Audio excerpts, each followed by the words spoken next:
വിവരാവകാശ കമ്മീഷനെ വെല്ലുവിളിച്ച് PSC. ആസൂത്രണ ബോർഡ് പരീക്ഷാരേഖകൾ നൽകില്ല എന്ന് PSC. എഴുത്തു പരീക്ഷയുടെയും അഭിമുഖത്തിന്റെയും മാർക്ക് ഉദ്യോഗാർത്ഥികൾക്ക് കൈമാറില്ല എന്നാണ് PSC നിലപാട്.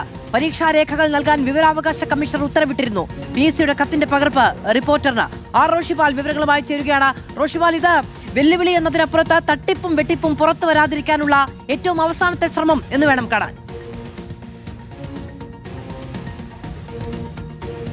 മാധു, PSCയിലെ പരീക്ഷാക്രമക്കേടുമായി ബന്ധപ്പെട്ട വലിയ പോരാട്ടം ഉദ്യോഗാർത്ഥികൾ നടത്തുമ്പോൾ ആ പരീക്ഷാക്രമക്കേടിനെ തുടർന്ന് ഉത്തരക്കടലാസുകൾ, അതുപോലെ തന്നെ മാർക്കുമായി ബന്ധപ്പെട്ട വിവരങ്ങൾ ഇതൊക്കെ ലഭ്യമാക്കണമെന്ന് പലവട്ടം PSCയോട് അവർ ആവശ്യപ്പെട്ടതാണ്. അത് നിരാകരിച്ചതോടെയാണ് വിവരാവകാശ കമ്മീഷണറേറ്റിൽ അവർ അഭയം തേടിയത്. അങ്ങനെ വിവരാവകാശ കമ്മീഷണർ തന്നെ ഉത്തരവിട്ടത് PSCയിലെ പരീക്ഷാരേഖകൾ അത് ഒളിച്ചുവെക്കേണ്ടതില്ല, എല്ലാം ഉദ്യോഗാർത്ഥികൾക്ക് നൽകണം, അതൊന്നും ഒളിച്ചുവെക്കേണ്ട രഹസ്യരേഖയല്ലെന്ന നിലപാടിലേക്ക് വിവരാവകാശ കമ്മീഷണർ എത്തുന്നു. അങ്ങനെ ഉത്തരവ് പുറത്തിറക്കി ദിവസങ്ങൾ കഴിയുമ്പോൾ PSC നൽകിയ മറുപടി, ഒരു കാരണവശാലും മാർക്ക് വിവരങ്ങൾ നൽകാൻ കഴിയില്ല, ഒരു കാരണവശാലും പരീക്ഷയുടേതോ അഭിമുഖത്തിന്റെയോ രേഖകൾ നൽകാൻ കഴിയില്ല എന്നാണ്. ഇത് സംബന്ധിച്ച വിവരാവകാശ കമ്മീഷണറുടെ ഉത്തരവിനെതിരെ അത് ചോദ്യം ചെയ്ത തങ്ങൾ അപ്പീൽ പോകാൻ തയ്യാറെടുക്കുകയാണ് എന്ന മറുപടിയാണ് ഉദ്യോഗാർത്ഥികൾക്ക് നൽകിയത്. പരീക്ഷാ ക്രമക്കേട് സംബന്ധിച്ച് ഒരു ഭാഗത്ത് ക്രൈംബ്രാഞ്ചിന്റെ പ്രത്യേക സംഘം അന്വേഷണം പുരോഗമിക്കുന്നു, മറുഭാഗത്ത് PSCയുടെ വിജിലൻസ്, ആഭ്യന്തര വിജിലൻസിന്റെ അന്വേഷണവും പുരോഗമിക്കുന്നുണ്ട്. ആ അന്വേഷണത്തിൽ മൊഴി നൽകിയ ഉദ്യോഗാർത്ഥിയാണ് വിവരാവകാശ കമ്മീഷണറേറ്റിൽ ഇത്തരമൊരു അപേക്ഷ നൽകിയത്.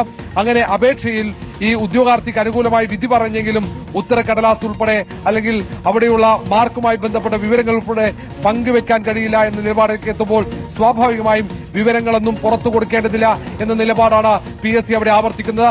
കഴിഞ്ഞ PSC ബോർഡ് യോഗം തീരുമാനം വാർത്താക്കുറിപ്പിലൂടെ നൽകുമ്പോൾ PSCയുടെ എല്ലാ നടപടികളും സുതാര്യമായിരിക്കണം, PSCയുടെ വിശ്വാസ്യത വർദ്ധിപ്പിക്കാൻ വേണ്ടി ഞങ്ങൾ അന്വേഷണത്തെ സ്വാഗതം ചെയ്യുന്നു എന്നായിരുന്നു ആ പത്രക്കുറിപ്പ്. ആ പത്രക്കുറിപ്പിന് വിരുദ്ധമായിട്ടാണ് ഇപ്പോൾ മാർക്ക് സംബന്ധിച്ച വിവരങ്ങൾ ഒളിച്ചു വെക്കാൻ വേണ്ടി ഒളിച്ചു കളിക്ക് PSC തയ്യാറാകുന്നത്. ആ കത്തിലൂടെ, ഇപ്പോൾ ഉദ്യോഗാർത്ഥിക്ക് നൽകിയ മറുപടി കത്തിലൂടെ നമുക്ക് മനസ്സിലാക്കാൻ കഴിയുന്നതും ആ പരീക്ഷാ ക്രമക്കേടുമായി ബന്ധപ്പെട്ട വിവരങ്ങൾ പുറത്തു കൊടുക്കേണ്ടതില്ല എന്ന നിലപാടിലേക്ക് എത്തുന്നു. ഇനി ആ രേഖകൾ അത് അന്വേഷണ സംഘത്തിന് കൈമാറുമോ എന്നത് തന്നെ അറിയാൻ കാത്തിരിക്കേണ്ടി വരും. കാരണം PSCയിലെ ഈ കത്തിടപാടുകൾ, അന്വേഷണ സംഘവുമായി ബന്ധപ്പെട്ട ഇടപാടുകൾ, കത്തിടപാടുകൾ അവരുമായി ആശയവിനിമയം നടത്താനൊക്കെ ഒരു പ്രത്യേക കമ്മിറ്റിയെ നിശ്ചയിച്ചിട്ടുണ്ട്. ആ കമ്മിറ്റിയിൽ PSCയുടെ സെക്രട്ടറി പോലുമില്ല എന്നതാണ് ഞെട്ടിക്കുന്ന കാര്യം.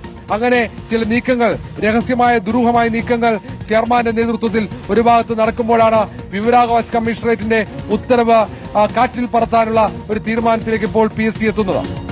റോഷിപാലാണ് വിവരങ്ങൾ നൽകിയത്. വിവരാവകാശ കമ്മീഷന്റെ ഉത്തരവിന് പുല്ലുവിലയാണ് PSC നൽകുന്നത്. അപ്പീൽ നൽകാനുള്ള തീരുമാനമാണ് ഉണ്ടായിരിക്കുന്നത്.